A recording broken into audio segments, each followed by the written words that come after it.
কৰিছোঁ। অসম চামগুৰি বৰচলা শাখা তৰফৰ পৰা আজি যি কৰম উৎসৱ আচাৰ দ্বাৰা উদযাপন কৰিছে শ্বহীদ নগৰী আমাৰ শ্বহীদ ময়দানত আমাৰ যিকেইখন চাহ বাগিচা আছে প্ৰত্যেকটো চাহ বাগিচা আৰু গাঁৱৰ পৰা যিসকল লোক ইয়াত একত্ৰিত হৈছে তেওঁলোকক অভিনন্দন ও আন্তৰিক শুভেচ্ছা জনাইছোঁ, ধন্যবাদ জনাইছোঁ।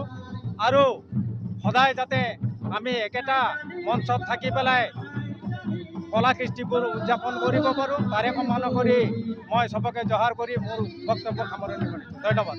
আজি সদৌ অসম আদিবাসী ছাত্ৰ সন্থা ঢেকীয়াজুলি আৰু বৰচলা আঞ্চলিক কমিটিৰ উদ্যোগত 11তম যি আদিবাসী জনগোষ্ঠীৰ জাতীয় উৎসৱ কৰম উৎসৱ আজি এদিনীয়া কাৰ্যসূচীৰে ঢেকীয়াজুলি শ্বহীদ নগৰে অনুষ্ঠিত কৰিছে। আৰু ইতিমধ্যে আমাৰ দ্বিতীয় প্ৰথম কাৰ্যসূচী পতাকা উত্তোলনৰ চৰিত্ৰপণ হৈ গ'ল। ইয়াৰ লগে লগে আমাৰ দ্বিতীয় কাৰ্যসূচী বৰ্ণিল শোভাযাত্ৰা আমি আজি ঢেকীয়াজুলি শ্বহীদ নগৰত ওলোৱা হৈছে। আৰু ইয়াৰ আমি আদিবাসী ছাত্ৰ সন্থাৰ তৰফৰ পৰা এটাই কথা ক'ব বিচাৰিছোঁ, আদিবাসী জনগোষ্ঠীটোৰ হিয়ামুঠে উৎসৱেই হৈছে কৰম উৎসৱ। আৰু আমি যিহেতু আদিবাসী জনগোষ্ঠী প্ৰকৃতিৰ লগত জড়িত জনগোষ্ঠী হয়, আমি এই কৰম উৎসৱ যোগেদি সমগ্ৰ অসমত যাতে সুস্থ এখন ভাল সমাজ গঢ়ি উঠক, সকলোৰে ভাতৃত্ববোধ এনাজৰীৰে আমি সকলো জনগোষ্ঠীৰ লগত একেলগে আগুৱাই যাওঁ, এয়া আমাৰ লক্ষ্য আৰু উদ্দেশ্য। আৰু চৰকাৰক আমি ধন্যবাদ জ্ঞাপন কৰিছোঁ এইকাৰণে, কাৰণ এই কৰম উৎসৱৰ যি আজিৰ দিনত যি ছুটি দিছে এই ছুটিৰ কাৰণে আমি বিশেষকৈ বিজেপি চৰকাৰক ধন্যবাদ জ্ঞাপন কৰিছোঁ।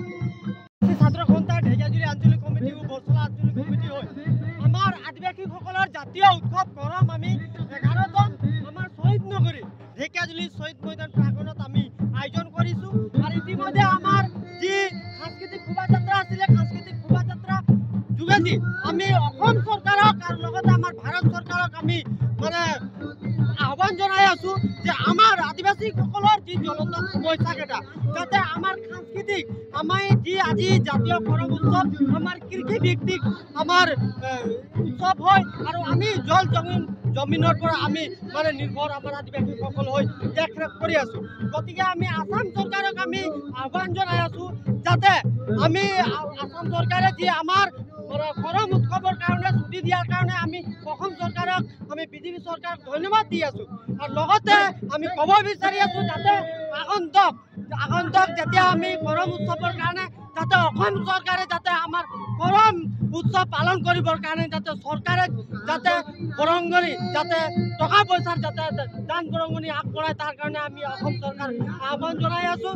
আৰু আমাৰ যি আগন্তক এই কৰমস্থলীৰ পৰা আমি অসম চৰকাৰক আমি আহ্বান জনাই আছোঁ যে আমাৰ আদিবাসীসকলৰ যি জনজাতিকৰণৰ মৰ্যাদাৰ আৰু চাহ শ্ৰমিকৰ দৈনিক মজুৰি বৃদ্ধি কৰাৰ ক্ষেত্ৰত যাতে অসম চৰকাৰে গুৰুত্ব দিয়ে তাৰ কাৰণে আমি অসম চৰকাৰক আহ্বান জনাইছোঁ। নমস্কাৰ, মই উৎপল দাস আৰু আপোনালোকে চাই আছে এনি ভাৰত। আৰু আপোনালোকক জনাবলৈ পাই মই বহুত সুখী হৈছোঁ যে আমাৰ সকলোৰে মৰমৰ শ্ৰদ্ধা জুবিন গাৰ্গৰ গীতসমূহৰ ভিত্তিত এটা খুব সুন্দৰ ৰিয়েলিটি শ্ব' এনি ভাৰতে আয়োজন কৰিছে, জুবিনৰ গানে কি আনে। এই প্ৰথম ছিজনটোত অডিশ্যনছ আৰম্ভ হ'ব আগষ্টৰ পৰা অসমৰ বিভিন্ন জিলাত। গতিকে মই সমূহ কলা কুশলী বিশেষকৈ যিসকল প্ৰতিভাশীল গায়ক গায়িকা আছে আমাৰ সমাজত তেওঁলোকলৈ মই এটা আহ্বান জনাইছোঁ, তেওঁলোকে প্ৰস্তুত হওক এই ৰিয়েলিটি শ্ব'ৰ বাবে। আৰু তাৰিখটো হৈছে 15 আগষ্ট 2024 চন। এনি ভাৰতৰ অডিশ্যন জুবিনৰ গানে কি আনে।